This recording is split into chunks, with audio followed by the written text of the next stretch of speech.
have as many rounds as possible in 22 minutes.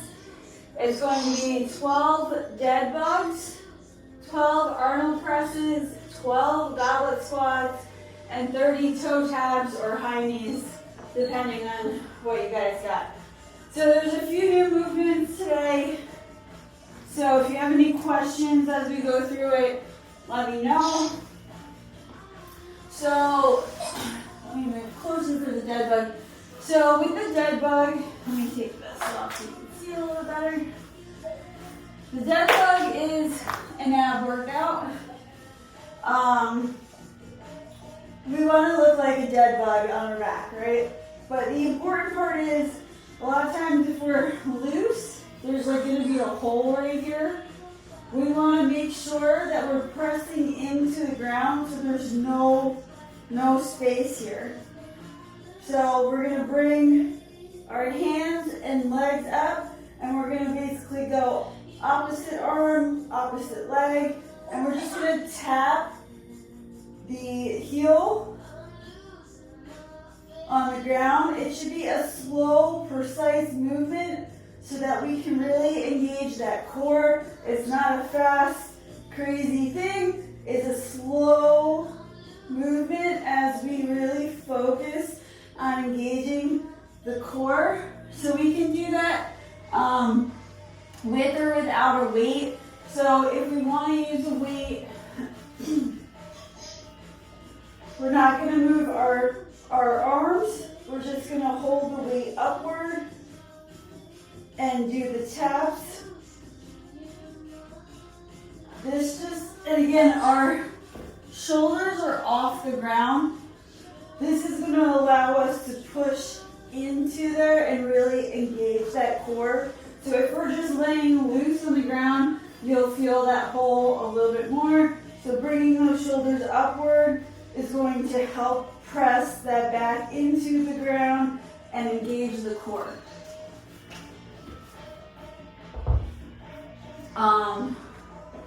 Okay, so that's the dead bug. The Arnold press, we want a good strong core when we do this. It is an arm exercise.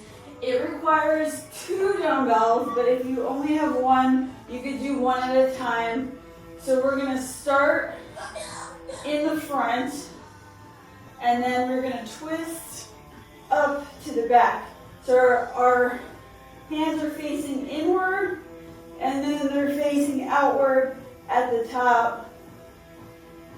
And again, I want you guys to move through these movements, not at a fast pace, but at a nice, steady pace so that you can really engage what you're trying to work on, the muscles that you're trying to work on.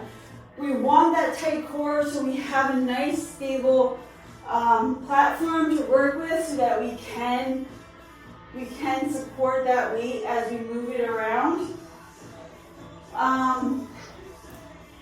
If need be, you can do one at a time.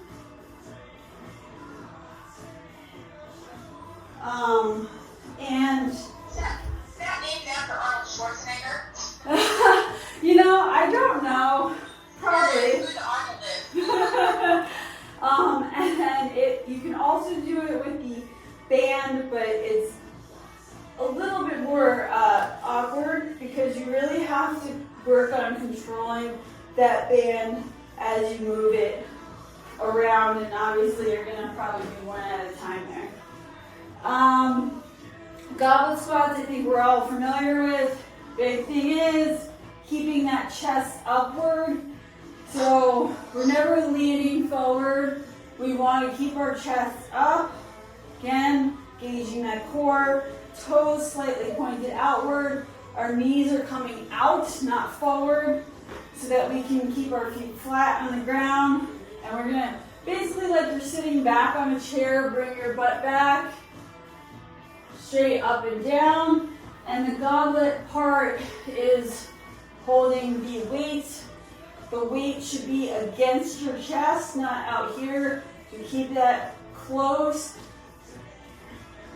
And then if you wanted to use a band, You can use like a front squat again against your chest, up and down. Big thing is keeping that chest upward and fighting that urge to lean forward. We really want to make sure we're keeping upward. The last one, toe taps. This one's, if you have, the ball or the, your thing, just a consistent tap. We want to try not to have any breaks, not this, but this. And if we don't have anything to tap, just high knees. And really work on getting those knees up high so that we can work on some of those movements there. Okay, any questions as far as the movements? I know there's a few new ones in there. So again, like heavy with the arm press and then drop the weight if it gets too heavy. yeah, it doesn't have to be necessarily too heavy. I just want it to be something that you feel the resistance. And if it does get too heavy, you can always drop the weight. Just again, focus on keeping your core tight while you do it. Shoulders back, up and around. So deadlift. One more question, Kate. Sorry if I misunderstood. Is there a twist when you go up, or you just go out and up in the same? So it's facing forward, so the weight should be here. And then, I don't know if you can see. And then as you come up, you're turning your hands, so facing inward, facing inward, and then facing outward at the top. So in, out.